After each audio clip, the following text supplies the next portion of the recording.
월요일 날 새벽 예배 끝나면 그때부터 이제 주일 말씀은 언제나 거의 정해져 있고 그 말씀을 깊이 컴퓨터에다 다 치고 이제 묵상을 하고 한 10시나 그렇게 되면 사택에 들어가서 그때부터 잡니다. 잠은 이제 뭐 점심 먹을 때가 휙 넘고 그래요. 매주 설교를 하면서 이제 문제는 이 말씀대로 내가 한 주 동안 살아보려고 노력하는 것이에요. 그래서 월요일 날 꼭 그 작업을 합니다. 정말 내가 이기심으로 혹시나 세상적인 성공으로 목회하는 것은 아닌가, 내가 참된 섬김으로 목회하는 것이 아닌가, 이게 이제 제가 한 주 동안 묵상하는 것입니다. 오늘 말씀에 나도 모든 일을 모든 사람의 마음에 들게 하려고 애씁니다. 그것은 내가 내 이로움을 구하지 않고 많은 사람의 이로움을 추구하여 그들이 구원을 받게 하려는 것입니다. 이기심이 아니라 참된 섬김이 있을 때만 구원의 역사가 있더라는 바울의 간증입니다.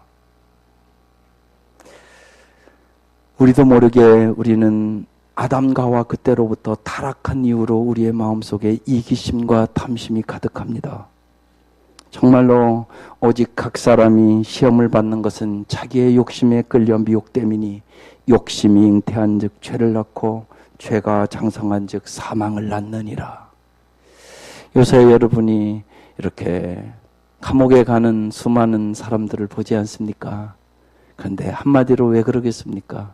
권력의 탐욕, 물질의 탐욕, 그거 없어도 살만한 사람들인데 그것 때문에 인생의 마무리가 저렇게 아름답지 않은 분들을 종종 보게 되고, 또 TV 연속극도 다 그런 내용 아니겠어요?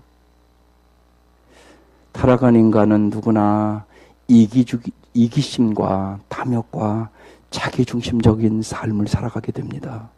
정말로 이 불쌍한 인간들을 위하여 예수님께서 이 땅에 오셔서 우리에게 참된 섬김의 길이 무엇인가를 가르쳐 주셨고, 정말 그 참된 섬김의 삶을 살아가는 사람만이 풍성한 삶을 살 수 있다고 말씀하시는 것입니다. 한 목자의 이야기입니다. 우리 목장에는 불신자나 초신자들이 대부분이지만 그래도 그 중에 신앙생활의 연륜이 제일 오래된 부부가 있습니다. 저는 이 부부가 저의 동역자가 되어주고 다른 목장 식구들을 섬기며 본을 보여주기를 바랐습니다. 하지만 이 부부는 목장에서 가장 저를 힘들게 하고 제 신경을 거스리는 사람들입니다. 우선 걸핏하면 목장 모임에 빠집니다. 그리고 남편은 목장 모임에 와도 졸고 앉아있기가 일쑤고, 자매는 나눔 시간에 자기 차례가 되어도 별로 할 이야기가 없다며 입을 다물고 앉아있곤 해서 나눔의 시간에 분위기를 망치곤 합니다. 그러더니 이제는 잇따라 3주째 목장 모임에 나오지 않고 있습니다. 물론 사업이 잘 되지 않아서 힘이 드는 것은 알지만 그럴수록의 믿음으로 더 열심히 목장에 참여하고 기도해야 하는 게 아니겠어요? 여러분이 이 이야기를 들으면서 어떤 생각이 드십니까? 목자가 목원의 어려움보다는 목장의 출석 인원, 결석만이 관심일 수 있고, 어려운 목원에게 힘이 되어주겠다는 마음보다는 자기 목장에 도움이 되는가 아닌가에 초점이 맞추어져서 상대의 어려움을 이해하고 나누려고 하기 전에, 그러니까 네가 기도해야지, 그러니까 목장 모임에 빠지지 말아야지, 이렇게 쉽게 정답을 주고 오히려 마음의 상처를 내고 있는 것은 아닐까. 또 하나 목장 식구의 이야기입니다. 저희도 예전에는 정말 마음이 뜨거워서 신앙생활을 잘하고 봉사도 열심히 해봐야겠다고 마음을 먹은 적도 있었습니다. 하지만 요즘 생활 자체가 너무나 힘들다 보니까 하나님이 너무 먼 곳에 계신 것 같이 느껴질 뿐입니다. 물론 이것은 누구를 원망할 일이 아니라 제가 경솔하게 비즈니스를 결정한 우리의 책임인 것을 잘 알고 있습니다. 그렇지만 요즘 상황은 정말 하루하루를 지탱해 나가기가 너무나 힘이 듭니다. 남편과도 걸핏하면 싸우게 되고, 이러다가 우리 가정이 어떻게 되는 거 아닐까 두려움이 앞섭니다. 매상은 날이 갈수록 줄어서 이제는 식료품 살 돈을 걱정해야 하는 지경입니다. 목장에 가면 다른 사람들은 여유가 있어서 쇼핑 이야기하고 운동 이야기하고 부동산 이야기를 하며 우리와는 너무 먼 세상 사람들입니다. 하루 종일 서서 종종 걸음을 친 우리는 입을 열어서 이야기를 할 기운조차 없습니다.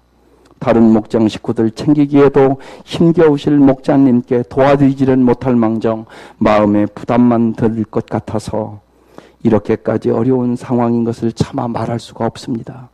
그저 세상 만사가 다 귀찮고 늦은 시간까지 밥도 못 먹고 기다리는 아이들과 집에서 쉬고 싶을 뿐입니다. 자기 연민에 빠져있는 목원의 상태입니다. 사람들은 같은 상황에서도 각각 자기 중심적인 시각으로 모든 일을 해석합니다. 사람들의 처지를 깊이 이해하려 하기보다는 자신의 입장과 자신의 처지가 우선하기 쉽고 자기를 필요로 하는 사람들보다는 자신이 필요한 사람을 찾게 된다는 것입니다. 그래서 오늘은 우리가 깊이 참된 섬김이라는 것은 정말 뭔가를 생각해 봐야 한다는 말씀입니다. 첫째로, 나를 힘들게 하는 사람들에게 우리는 어떻게 대해야 할까요? 언제나 가정에서도 나를 힘들게 하는 사람이 있고, 교회에서도 있을 수 있고, 또 직장에서도 있을 수 있고, 여러분이 살아가면서 언제나 여러분을 힘들게 하는 사람은 있을 것입니다. 그때 예수님은 무엇라고 말씀하셨을까? 우리는 언제나 한번 생각해 보는 것입니다. 주님은 마태복음 5장 39절에 이렇게 말씀하셨습니다. 그러나 나는 너희에게 말한다. 악한 사람에게 맞서지 말아라. 누가 내 오른쪽 뺨을 치거든 왼쪽 뺨까지 돌려대어라. 악한 사람과 맞서지 말고 선을 베풀라고 말씀하시는 것입니다. 마태복음 5장 44절에는 더 자세히 말씀합니다. 그러나 나는 너희에게 말한다. 너희 원수를 사랑하고 너희를 박해하는 사람을 위하여 기도하여라. 박해하는 사람을 위하여 기도하고 사랑하라고 예수님은 말씀하십니다. 너희를 사랑하는 사람만 너희가 사랑하면 무슨 상을 받겠느냐? 세리도 그만큼 하지 않느냐? 이렇게까지 말씀하십니다. 사도 바울은 에베소서 4장에 이렇게 말합니다. 그러므로 주 안에서 같이 몸이 된 내가 여러분에게 권합니다. 여러분은 부르심을 받았으니 그 부르심에 합당하게 살아가십시오. 겸손과 온유함으로 깍듯이 대하십시오. 오래 참음으로써 사랑으로 서로 용납하십시오. 성령이 여러분을 평화의 띠로 묶어서 하나가 되게 해주신 것을 힘써 지키십시오. 그렇게 말합니다. 바울은 오래 참고 사랑으로 용납하라고 말합니다. 데살로니가 전서 5장에는 더 자세히 이렇게 써 있습니다. 형제자매 여러분, 여러분에게 권고합니다. 무질서하게 사는 사람을 훈계하고 마음이 약한 사람을 격려하고 힘이 없는 사람을 도와주고 모든 사람에게 오래 참으십시오. 아무도 악으로 갚지 말고 도리어 서로에게 모든 사람에게 항상 좋은 일을 하려고 애쓰십시오. 이게 예수님이 우리에게 주셨던 우리의 힘든 사람들에 대한 우리의 반응을 이렇게 하라는 것입니다. 우리의 힘으로 잘 안 되겠죠. 그래서 기도하는 것입니다. 그래서 성령의 능력을 간구하게 되는 거죠. 정말로 두 번째, 목장을 필요로 하는 사람은 여러분 어떤 사람이라고 생각하십니까? 누가복음 19장 10절에 인자는 잃은 것을 찾아 구원하러 왔다고 말합니다. 목장은 죄인 그리고 문제가 있는 사람이 필요한 곳인 것입니다. 그럼 예수님은 우리에게 어떤 사람을 섬기라고 했을까요? 누가복음 14장에 이렇게 써 있습니다. 예수께서 자기를 초대한 사람들에게 말씀하셨다. 내가 점심이나 만찬을 베풀 때 내 친구나 내 형제나 내 친척이나 부유한 이웃 사람들을 부르지 말아라. 그렇게 하면 그들도 너를 도로 초대하여 내게 대갚아 내 은공이 없어질 것이다. 잔치를 베풀 때에는 가난한 사람들과 지체에 장애가 있는 사람들과 다리 저는 사람들과 눈먼 사람들을 불러라. 그리하면 내가 복될 것이다. 그들이 내게 갚을 것이 없기 때문이다. 의인들이 부활할 때 하나님께서 내게 갚아주실 것이다. 예수님은 내게 갚을 것이 없는 어려운 사람들, 이해타산이 없고 이득이 없는 사람들을 초청하라고 말씀하십니다. 그러면 자신이 목장 식구 가운데 정말로 더 가까이 지내려고 하는 사람은 여러분 어떤 사람들입니까? 여러분의 신앙생활하면서 내가 정말 가까이 하려고 하는 사람은 어떤 사람일까요? 믿음이 전혀 없는 VIP십니까? 신앙이 약하고 도움이 많이 필요한 사람입니까? 힘들게 하고 마음대로 잘 움직여주지 않는 사람입니까? 아니면 나를 잘 따라주고 도와주는 사람입니까? 나는 배경이나 나이에 맞지 않는 사람들, 익숙하지 않은 사람들과 어울리려고 노력하는 편입니까? 아니라면 그 이유는 무엇일까요? 인생의 문제를 잘 풀어나가고 신앙생활을 잘하고 문제가 없다면 목장이나 목자나 목사가 왜 필요합니까? 이런 사람들을 우리는 바로 세우기 위하여 예수님이 이 땅에 오셨고 주님은 우리를 먼저 부르신 것입니다. 따라서 우리의 사역이나 우리의 섬김의 대상은 신앙이 없는 사람들, 문제가 있는 사람들, 잘 따라주지 않는 사람들인 것입니다. 그래서 목장에 필요한 사람을 찾기보다는 목장을 정말로 필요로 하는 사람을 찾아야 하는 것입니다. 오늘은 일부에 울면서 사실 눈물이 나서 새 가족을 영접했습니다. 하나님이 제 기도에 응답을 해주셨기 때문에 그렇습니다.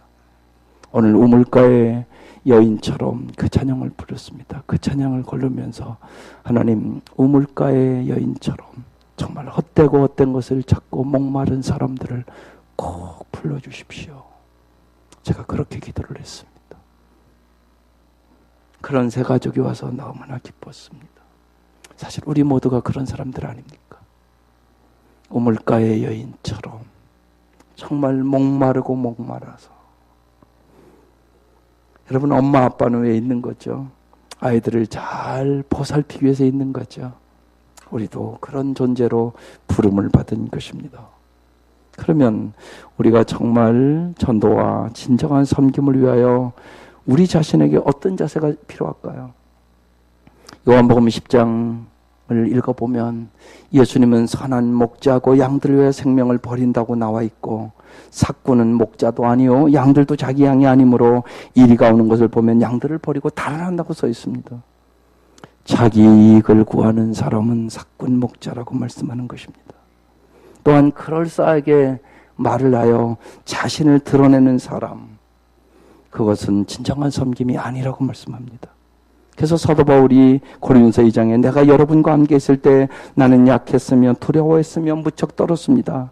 나의 말과 나의 설교는 지혜에서 나온 그럴듯한 말로 한 것이 아니라 성령의 능력이 나타난 증거로 합니다. 이렇게 써 있습니다. 또한 경쟁심이나 허영으로 하는 것은 진정한 섬김이 아니라는 것입니다. 무슨 일을 하든지 경쟁심이나 허영으로 하지 말고 겸손한 마음으로 하고 자기보다 남을 낮게 여기라고 말합니다. 한 주 동안 기도하면서 새벽에 이제 들어가면 주일날 마지막 제가 설교 써는 것들을 읽고 마지막 기도를 합니다. 그때 문득 마음속에 그 주선의 교수라고 이제 장신대에서 잘 존경받으면서 이렇게 은퇴한 교수님이 있습니다. 그는 23년 동안 평생 동안 교수였지만 새벽 기도를 열심히 했던 교수님이십니다. 학생들이 막 데모를 할 때 그리고 혹시나 주선의 교수 물러가라 그런 얘기가 나올까 봐 마음에 무슨 두려움이 있었다고 그럽니다. 주님 앞에 새벽에 가서 기도하는데 주님이 이렇게 말씀하시더라는 것입니다. 학생들을 가르침의 대상이라고 삼지 말고 섬김의 대상으로 삼거라. 그래서 주님 맞습니다. 주님이 이 땅에 섬기러 왔다고 하셨죠. 내가 주의 종으로 남은 인생 학생들을 잘 섬기겠습니다. 그때 평화가 왔다고. 그리고 섬김의 삶을 이제 은퇴하고 진짜 살게 됐다고 그런 말씀을 하셨어요. 그 생각이 확 들어왔습니다. 마음속에. 주님 그렇습니다. 참 가르쳐 보려고 참 노력을 제가 많이 했던 것 같습니다. 이제 섬김으로 보여줄 수 있도록 도와주십시오. 그런 기도를 드리게 됐습니다.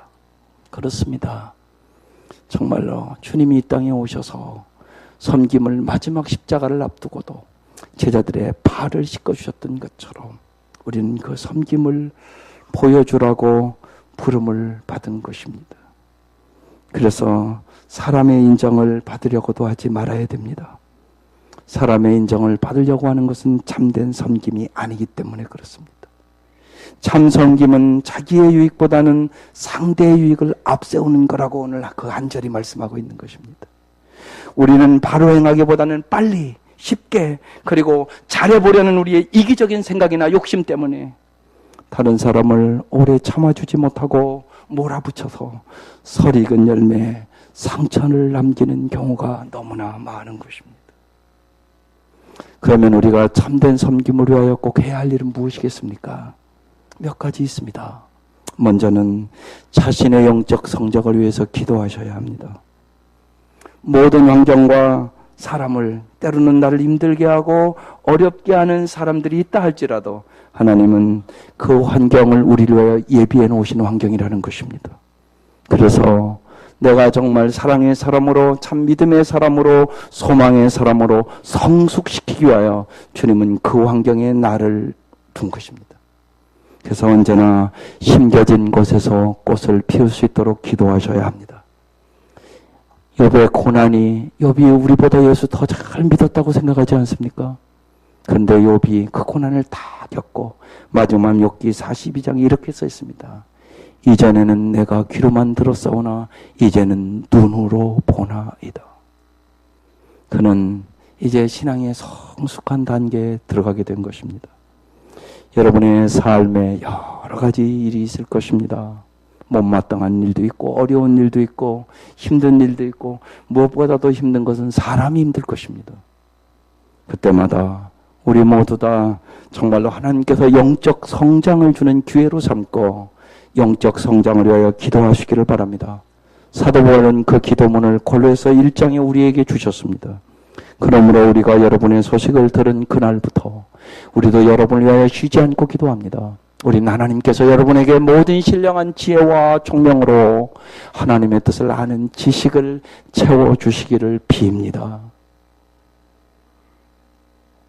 사도 바울은 여러분이 주께 합당하게 살아감으로써 모든 일에서 그분을 기쁘게 해드리고 모든 선한 일의 열매를 맺고 하나님을 점점 더 알고 하나님의 영광의 권능에서 오는 모든 능력으로 강하게 되어서 기쁨으로 끝까지 참고 견디기를 바랍니다.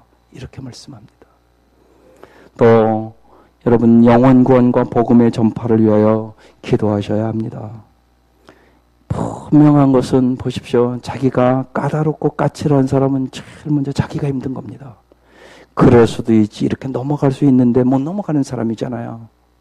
그러니까 불평도 많고 불만도 많고 자기의 마음속에 평강이 없는 것입니다. 그 사람은 꼭 구원받아야 할 사람이란 말입니다. 그래서 영혼의 구원을 위해서 정말로 거듭나기 위해서 그 사람이 성령을 깊이 체험하기 위하여 정말로 예수를 믿었지만은 정말 어린아이 수준이기 때문에 심지어는 자폐증이 걸린 사람들이기 때문에 그 영혼을 위하여 구원하고 그 사람을 예수님의 참된 제자로 살아감으로 풍성한 삶을 경험할 수 있도록 긍휼의 마음을 달라고 기도하셔야 합니다. 사도 바울은 에베소 6장 19절에 또 나를 위하여 기도하기를 내가 입을 열 때 하나님께서 말씀을 주셔서 담대하게 복음의 비밀을 알리게 해달라고 기도를 부탁합니다. 그런 일들을 말 때마다 저 영혼을 구원해 달라고 저 영혼에게 은혜를 베풀어 달라고 기도하시기를 바랍니다. 세 번째는 자기 점검을 위하여 기도하셔야 합니다. 우리에게 그런 여러 가지 일들이 있어야 정말 내가 미워하는 사람이 생겨야 내가 사랑이 몇 점인가 알 수 있습니다. 나에게 잘하는 사람 사랑하는 그건 누가 못합니까? 예수 안 믿어도 그건 하는 일입니다. 그렇지만 예수님이 정말 내 안에 살아계시면 아까 말씀처럼 원수를 위하여 사랑할 수 있는 능력을 주시는 것입니다. 예수의 힘으로 하는 것입니다. 그래서 그런 일들을 만났을 때 내 자신이 정말 사랑의 사람인가? 내 자신이 믿음의 사람인가? 내 자신이 정말 소망의 사람인가를 보게 되는 것입니다. 그래서 그런 순간순간들이 자기를 점검하는 시간입니다. 자기 점검을 위하여 가장 명확한 기도가 시편 139편 23절 24절의 말씀입니다. 이 말씀을 가지고 꼭 기도하시기를 바랍니다. 이렇게 말씀합니다. 하나님, 나를 샅샅이 살펴보시고 내 마음을 알아주십시오. 나를 철저히 시험해 보시고 내가 걱정하는 바를 알아주십시오. 내가 나쁜 길을 가지나 않는지 나를 살펴보시고 영원한 길로 나를 인도하여 주십시오. 우리는 다 양 같아서 여러분 바른 길을 스스로 못 갑니다. 여러분 생각해 보십시오. 눈이 왔습니다. 여러분이 100m만 내가 반드시 걸어가야지. 그리고 걸어가서 딱 뒤를 돌아보십시오. 반드시 걸어갈 수 있겠습니까? 그렇지 않습니다. 누구나 삐틀 걸어가게 됩니다. 그게 우리의 모습입니다. 주님이 붙잡아 주시지 아니하시면, 주님이 도와주시지 아니하시면, 주님이 가르쳐 주지 않으시면 우리는 인간다운 인간으로도 살 수 없는 존재가 우리들인 것입니다. 그게 나의 존재입니다. 그래서 언제나 나의 점검을 위해서 어려울 때마다, 환경이 어렵고 사람이 어렵게 하고 여러 가지 일들을 만날 때마다 자기 점검을 위하여 기도해야 하는 것입니다. 하나 더는 하나님의 뜻대로 살기를 간구하셔야 합니다. 정말 우리는 하나님의 긍휼로 이제까지 살아왔습니다. 또한 성령의 놀라운 역사로만 우리는 남은 인생을 아름답게 살아갈 수 있게 될 것입니다. 또 하나는 정말로 하나님의 뜻대로 살기를 간구하셔야 합니다. 요한일서 5장 14절에 우리가 하나님에 대하여 가지는 담대함은 이것이니 곧 무엇인지 우리가 하나님의 뜻을 따라 구하면 하나님은 우리의 청을 들어주신다고 말씀하십니다. 한 주 동안 정말로 내가 이기심으로 사는 것은 아닌가? 나는 정말 참된 섬김을 무엇이라고 생각하시는가? 결론적으로 딱 이렇게 요약이 됐습니다. 같이 한번 읽어보겠습니다. 시작. 자기 중심적인 사람은 상대의 처지를 이해하거나 고통을 함께 나누려 하기보다는 자기의 입장을 우선시하며 쉽게 정답을 주어 오히려 상처를 내고 자신이 다루기 쉬운 사람, 익숙한 사람, 도움이 되는 사람들만 원하게 됩니다. 그 다음에요. 참된 섬김의 사람은 내게 필요한 사람보다는 우리를 필요로 하는 문제가 있고 다루기 힘든 사람, 신앙이 없는 사람들을 긍휼히 여길 줄 알며 영혼을 사랑하는 마음으로 상대의 유익을 내 것보다 우선하며 진실된 섬김의 자세로 희생할 줄 아는 사람이다.